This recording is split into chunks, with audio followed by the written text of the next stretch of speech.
Hello there guys, it is King Sloth back again with a brand new video. Today, as you can tell by the title, it is the hardest parts of phase 1 training. And once again, this is only my personal opinion. Other people will have different opinions on the matter, but this is what probably affected me the most, and what I think affects a lot of people going through phase 1 training. The first one, and probably the most common one, the hardest thing about phase 1 is actually leaving your family at home. A lot of people will say like, oh, I won't miss my family, I won't miss a family, I won't miss my missus, I'm going to do something good. However, when you actually get there, same as me, I don't cry, I don't really show emotion.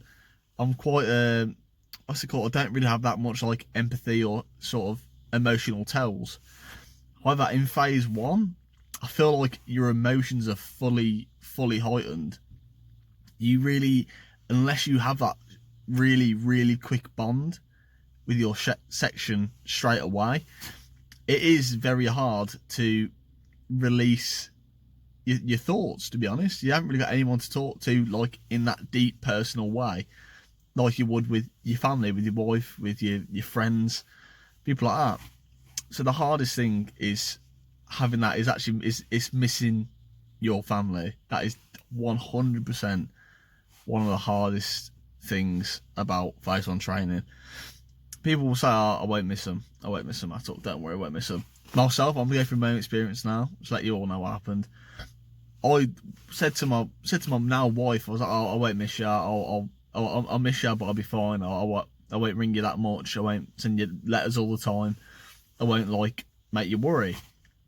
And when I joined February 1st, and I remember it was our anniversary, which was Valentine's Day, so 2 weeks after I got there.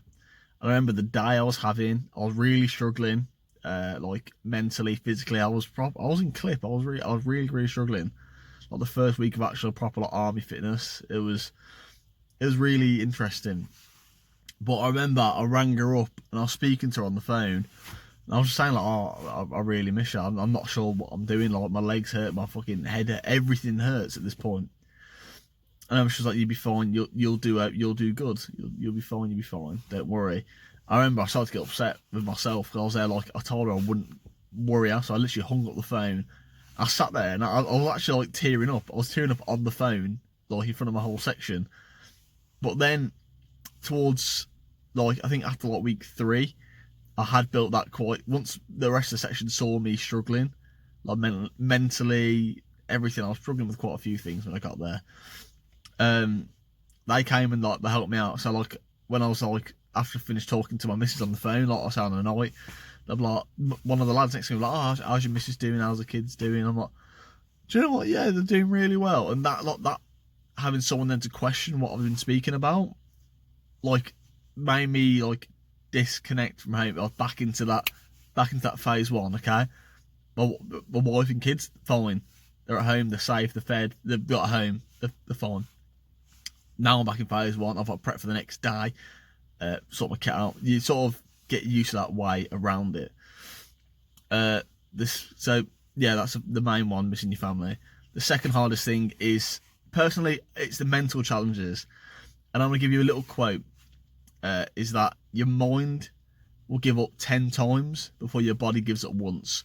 I was told that on my final fling. This is the final exercise of phase 1 training, for those who don't know what it is. Your mind will give up 10 times before your body gives up once. By saying that, I mean physically, you're running around, you're doing phys. I lost, I think, 2.5 stone during my time in phase 1. So that's 14 weeks, 2.5 stone I lost. So that also was me like going on extra runs on the evening, eating really well while I was there, like picking all the healthy options rather than in the morning going to get like fry-ups like loads of people. I was going to get like a bowl of porridge and know that would sustain me till lunch.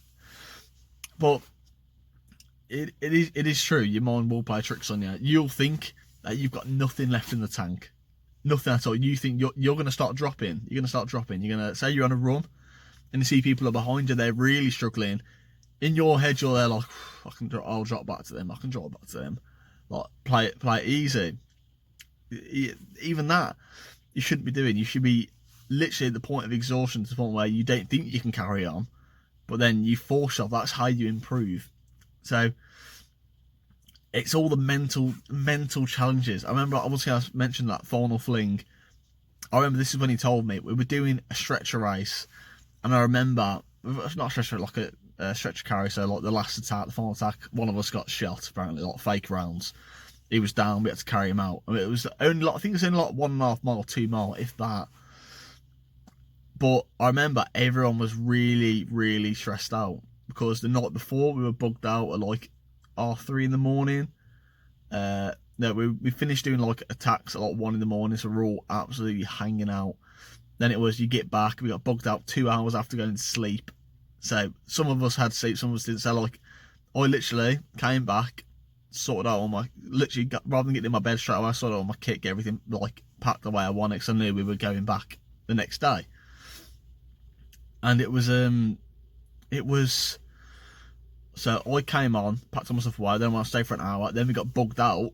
So I was there, all my kit was already packed, so I was sound. Then we got back to the next harbour area, and it was, say, like 3 in the morning, then we did a quick patrol around the area, got to sleep. So like, this is probably like 4 o'clock in the morning, got in my bag, because I'd already done 1 stag, didn't allow us sleep, and the next day, pretty much on that last night, we were all getting fragged constantly. It was horrendous. However, that made everyone's like temper quite bad, which I think would have been a good option for the whole final attack. You've got to show that aggression, you've got to work hard. This is where he came into it. We're doing that stretcher race, everyone was literally, we were flipping out, like, why is it always him? Why is it him getting killed? Why is this going on? We killed the enemy, why is he gone down? Like, people were actually getting like upset with the DS. Like, we were properly fragged.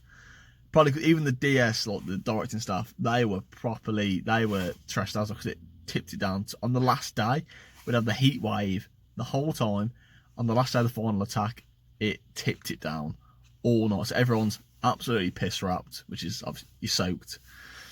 And everything was just painful. Everyone was in pain. The terrain they were on was sand, so we were doing a stretcher carry over sand. I remember one lad, he literally he got off, took his arm off, was like, fuck this, I'm done.